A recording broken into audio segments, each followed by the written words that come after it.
writing is so slow, but my hand is cramping.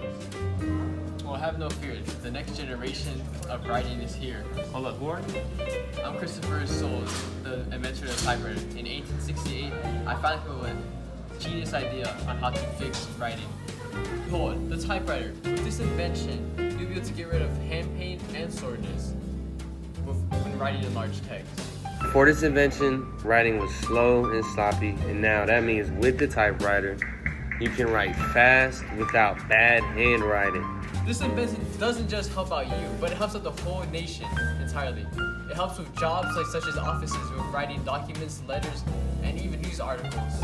Now you can type things more efficiently, plus it opens up more job opportunities across America, which is pretty good economic growth. If you want to stay ahead in this fast-changing technological world, then you need a typewriter. Buy yours today and watch your life become more productive.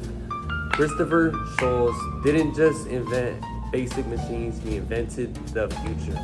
Don't wait, type your way to success. Thanks to the typewriter, I'm able to write letters faster and easier. And I'm able to write all kinds of newspapers without my hands cramping at all. The typewriter has improved my employees' handwriting, and now I no longer struggle with reading their writings. The typewriter has allowed me to write essays for college by giving me the capability to write at lightning speed.